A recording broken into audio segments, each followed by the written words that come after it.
Hey everybody, Josh the RV Nerd here at Haylett RV of Coldwater, Michigan, and with us today we have the just barely over 13,000 pound 364 Bunkhouse Bath and a Half Montana High Country. I've got sun in my eyes, I've got wind in my face, but what I don't have is a big, thick, bulky coat because it is finally warming up and I am loving it! It is a welcome change of pace. Now, this is one that we actually have not ever had in stock before, and it is one that I've wanted in here for a couple years because it's a rare find in the Montana family. It's a true bunkhouse. It's not like a loft. It's not like a bonus room that's kind of an office. You can kind of sleep in it. It's a true bunk room, and then they take it up another notch with a bath and a half feature that gives everybody their own toilet on the same level of the RV. You don't have to go up and down stairs at night.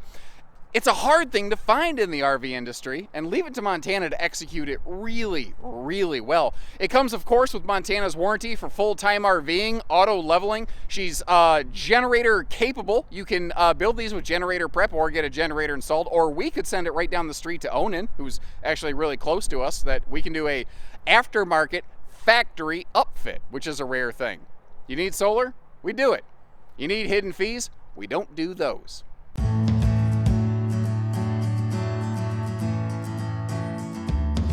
Now this floor plan I think is one of the more interesting. Like, you don't necessarily see it coming, but once you see it you go, oh, yeah, okay. Funny thing about this is it's almost like a toy hauler living room. If you really, really look at this floor plan, this is very similar to like a 353 Cougar toy hauler on steroids, where what they did is they stole from the garage, they extended the living room and gave you a bath and a half bunk room instead of a toy hauler, you know? It's different, it's weird, but it really works. And it gives us the ability, something like middle bunk rooms typically don't do, and that is a bath and a half bunk room. You know, the middle, I hear people say all the time, man, I wish they made a mid bunk with a half bath. But the reason that, like, pretty much nobody does is because it'd just be too big. There'd be too much space. Now, you have the choice, by the way, between the dinette that we're looking at or a freestanding table and chairs. Montana's one of the very few of these big fifth wheels still giving us an option for this, but what I love is that they didn't just cheese it. They didn't just say, most people are going to do a table and chairs. No, they made a really nice dinette. It's all carpetless through here. I love that little, like, space diner lighting down here. And the table, it is basically a no knee knocker because it brackets against the wall, but it doesn't just bracket against the wall for dining purposes. You see the lower set of brackets? It also brackets against the wall in sleeper mode, so if somebody shifts at night, it doesn't cause the table to flap around.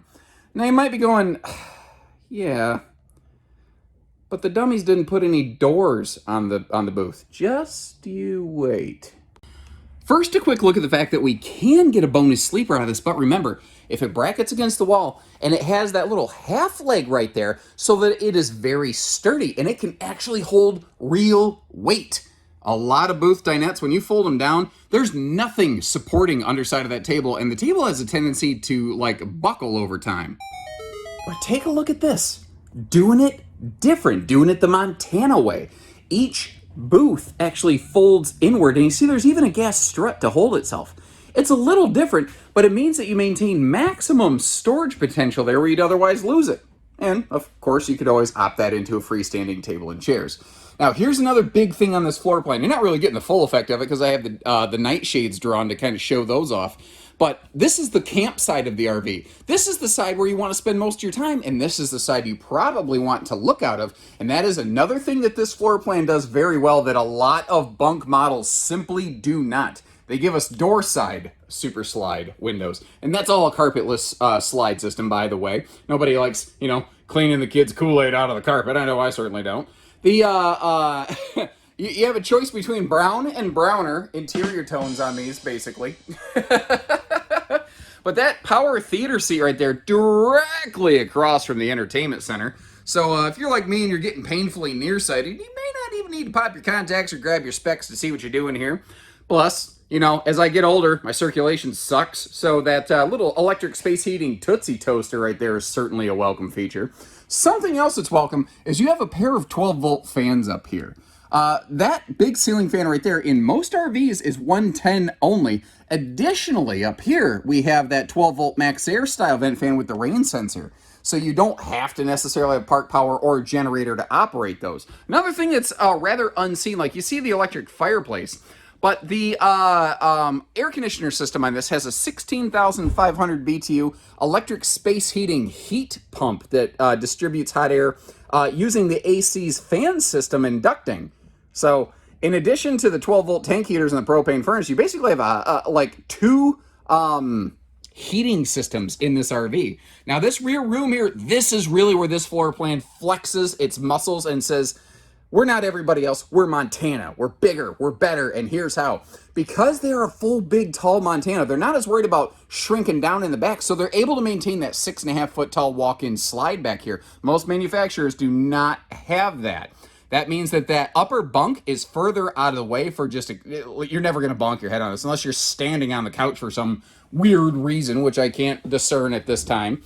Now, this is one of the few, again, true actual bunk room Montanas. Usually you have some kind of middle bonus room or office or den or something like that.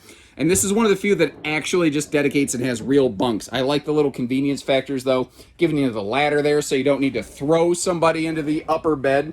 Little storage all the way around, and actually I should probably get that open here, shouldn't I?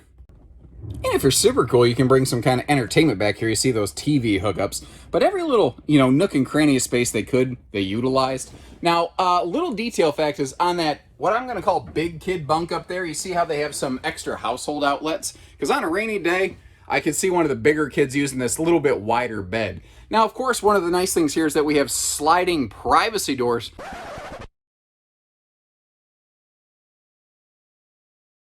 But this, I think, is the deal maker, deal breaker feature right here. The bath and a half setup, porcelain foot flush stool, and an actual space for like a wastebasket even back here. And what is so cool about this is what I think it does is it really kind of turns this model into something of like an efficiency apartment, where it could be for more than just kids. Maybe it's like and I don't mean this in a derogatory fashion, a mother-in-law suite, where this is all on one deck back here. They have everybody has their own bathroom, so like at night, or if it's a rainy day and everyone's stuck inside, you're not constantly hearing the kids stomp through the whole RV. I don't know about you. My daughter, somehow, man, she walks on her heels, When she comes out of that bedroom at night, she just makes just a hellacious racket, I swear. I wanted to take a second, first of all, just to put the dinette back together. As well as to, again, really highlight and showcase the fact that you've got all of your windows over here on the door side of the RV. Now, this thing has, I think, a very good kitchen, and it's easy to maybe overlook that because this one is so bunk room, bath and a half focused. But if you really look here, they did a good job with the space. Now, it's tricky because, like, you look at a couple spots like right there and you go, why is that wall blank? Well, remember, the slide's got to close right there. And really, once again, that's where Keystone took a lot of notes from their, toy hauler sisters and applied it here into this Montana, really figure out how to do this effectively, and it kind of starts up there. Because when it comes to storage, I've always felt that, like, every ounce counts. Every little nook and cranny matters. So that extra space above the TV, I think that's important. But I think the primary kitchen itself is pretty self-sufficient. You don't really have to go, looking too far. If you are in the kitchen, you don't have to go grabbing a step ladder to get through the camper. And that big, full, like, dedicated pantry right here, I think that is a big part of that equation. Now, notice the symmetry in this kitchen, too. How you've got that, full drawer down below. You can see it makes way for some symmetrical cabinets and counter space above. Now, you see that yellow dot on the left-hand easy reach power outlet right there? Anywhere that you see those in this RV, that indicates that this is one of those that has a inverter prep wiring run to it. So if you want to stay off grid a little bit, or you do some maybe like overnight stops on the way to your destination, having that ability to maybe run some appliances or something might be really handy for you. Now, there's a few more of those than you can catch with the naked eye. Like, there's also one behind the TV for folks who want to do some, boondocking and stay up to date on their Netflix, Fish Finder, Amazon, challenge show. If that's not something on Netflix, it's going to be, guarantee you. And you might have noticed that little flip-up extension on the island. To make sure that you can always get to the refrigerator in transit, which we will see in a few minutes, by the way. I'll go ahead and close the slide up so you can see all that. they did want to make that flip up-down extension right there. Now, I think that under that is actually a pretty decent place for a wastebasket, but if you prefer to kind of keep it out of sight, out of mind, below that, like, double sink, one of which is a big farm sink, they've already got a wastebasket included for you. Or you could use that for big pots and pan space or whatever works for you. And the little slot on the left, by the way, that is for the solid surface countertop kind of covers. And the one thing we haven't really seen a lot of so far in the kitchen is drawers. But the good news is they're not missing drawers, kind of like me in the morning. That is something I don't do. I don't walk around the house without my drawers. Nobody wants to see that. That's where I set the countertop covers, just to get them out of the way. Maybe they're over here watching Murder, She Wrote. I don't know. Mr. Belvedere's Saved by the Bell after school special marathon. I don't know. I thought this failed. Now from here, moving up to the upper deck, and then we'll get the slide closed, then we'll go outside. We've got our central vacuum cleaner, and just a simple thing, but especially in a bunk room, having a little place to like hang jackets and stuff by the door, or a dog leash. That is very handy. This is also our central command center is located up high. You know, I have to reach to get to it, and I'm about 6'3". Now, if I get up here on these steps, it's a little easier. This upper deck room doesn't have a whole lot of hallway space, so they did opt for the pivot door right here because it's a very space-effective way of doing things. They do that on a couple of their models. And, you know, I'm always open to feedback. What do you guys think about that? If you like it, let us know. If you dislike it, what would you rather see differently so that I have good feedback to give to the factory? Because it's easy to go, oh, I like it. Oh, okay, that's respectable, but what would you prefer to see? You know, that's the extra part that we need. Now, when you're in it, this bathroom's got plenty of space. It's got all the space that it needs, I think. I will say, though, it is a little bit tricky to run a camera in here and try to get you all the little nooks and crannies like the drunken octopus coat hanger things. And in case you wonder why I call them that, like, once you see it, it cannot be unseen. Look at that. That's a drunken octopus looking for a fight. Octopuses? Octopi, right? Octopi is plural? Doesn't matter. I think that open cubby right there would be perfect for like toilet paper. The rest of this, I love the shelf in the middle. I like that they didn't just make it one tall door, you know, dress it up with nice hidden hinges and hardwood door frames and do one tall hollow door with like nothing in it. That's stupid, obviously. What's not stupid is good headroom in here, and this has plenty of it. That is a molded one-piece fiberglass shower fixture, by the way, with that handy little, you know, corner seating space. Very handy for, like, my Uncle Gary when he needs to sit down and shave his legs. Uncle Gary is a complicated man. Now, if you hear some stuff clunking and thunking around in the background, that is our QC agent, Mr. Mike Erack back there. We call him Mike America. He is going through and proactively checking everything, making a list, checking it twice, making sure she's all up to date and you know, right and tight for you folks. Anything, if we do need to address something, we try to address it proactively. So you can just take this thing camping and not be bringing it back to our driveway for work. You don't want that? We don't want that, guys. We both just want you having a good time. And I tell you, the view when you first wake up for in the morning, here in the master bedroom, this ain't all bad either. There's a couple little touches, like that bunk room privacy door in the living room. It actually has a little magnet holdback to keep it in place, handy for transit. But this one actually does the same in the master bedroom, and I think that's a really good indicator as to like the echelon of product you're looking at, for lack of a better phrase. The fact that they do the same treatments the same way in every room, and they don't, you know, upscale, downscale depending on where you're at. And, you know, it's like, it's even little stuff like this. Like, I like that the drawers are all plywood full extension. That's normal in big fifth wheels, though.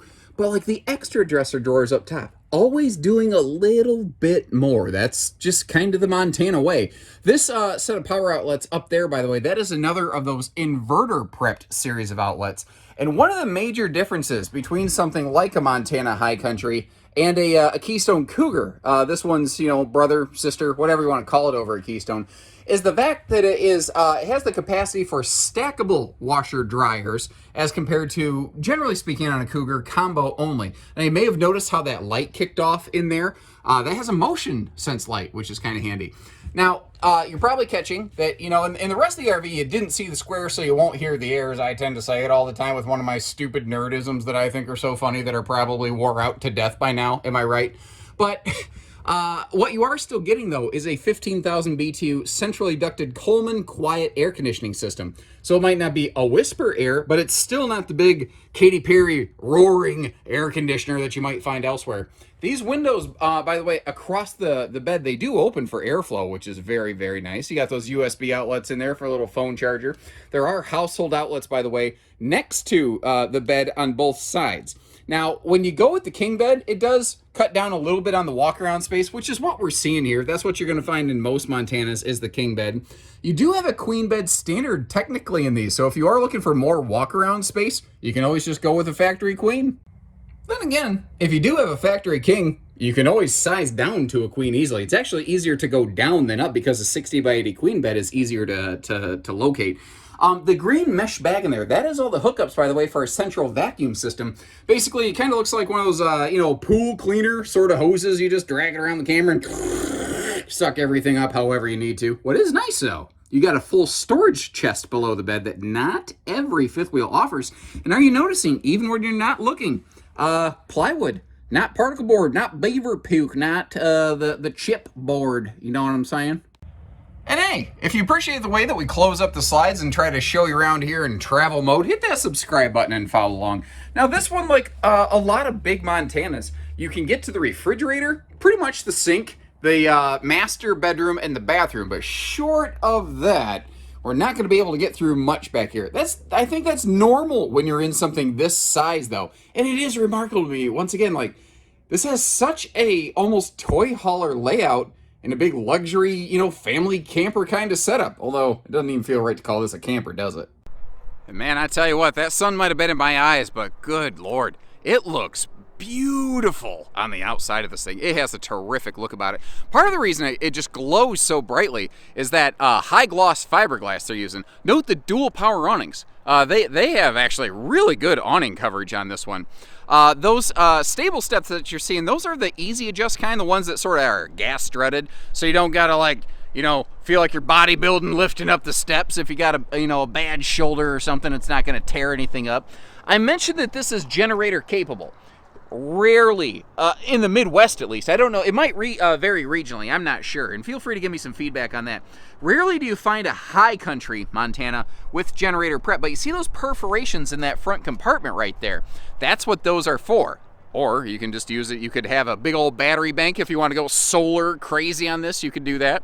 You see that road armor pin box there, you'll find a matching road armor suspension on this as well. And Mr. Haylett is actually a Montana user and enthusiast himself with what I call a full Monty 3120 rear living. And he swears up and down, of all the years he's been doing this, it is hands down the best handling, best riding fifth wheel behind the truck that he's ever personally experienced. I think coming from a guy like that that's been doing this longer than I've been alive, I don't know, I think that's maybe some pretty valuable feedback. Because, there's other brands here that he could be singing the praises of. When he chooses to really single one out like that, I think it speaks volumes.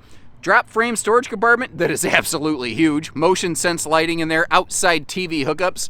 And over here, the docking station is all enclosed, privatized, heated, protected.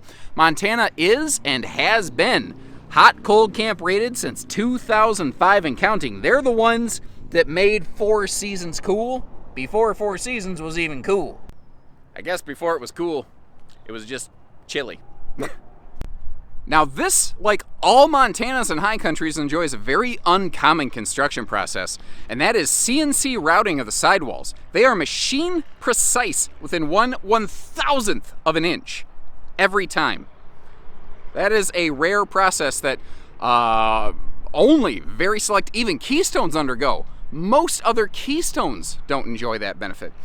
This has backup lighting if you shift into reverse. Those white elements in the taillights, I know it's not impressive just looking at it here, guys. I try to get it on video where I can. It's hard to do during the day. It's not quite as aggressive as a welder's arc, but it's bright. You don't want to be staring right at it. It definitely casts some light behind you. Now that full shower back here is handy. In the docking compartment, there was a hot-cold shower hookup there as well. This RV comes with one of those blue coily hoses. And this is one of the Montanas that includes a factory 3,000-pound towing hitch with safety chain hooks and 4-way wiring. Where that's cool is if you live in a state that allows you to triple tow. Please check your local regulations, by the way. And I don't know which states do what. I know you can do it in Michigan up to 75 feet. I know some states will let you tow a travel trailer behind a travel trailer, basically, and most states don't. But always double check your local places and the states that you might be traveling through. See if they allow you to travel like that, because it can vary. Here's another thing you just don't find in a lot of Montanas. A full outside kitchen like this. That is an extremely rare thing. Now, this is not like broken and sagging down. It is intentionally, it's a removable cutting board. It just slots in and out so that, you know, it's there when you need it, gone when you don't, of course. Has a little Montana etching on it. Either it came from a place called Montana, or it's specifically related to the Montana fifth wheels that we're looking at. I'm willing to wager it's related to the Montana fifth wheels we're looking at. What do you think? All right, so that's my point of view. How do you guys see it? Do you think that we were mistaken for not having it in our lineup sooner? The boss gave me a pick this year. He said, all right, you get to pick one. And I said, this is the one. This is the one I feel like we've been missing. And I feel like it's been kind of the missing link in our lineup. But what's your take on it? Always appreciate knowing. And short of that, remember, we don't do hidden dealer fees. We just do everything else. Leave us some comments. Let us know what you like, dislike, and otherwise. And short of that, when you're ready, we're ready. So take care, stay safe, have fun, and happy Haylett camping, everyone.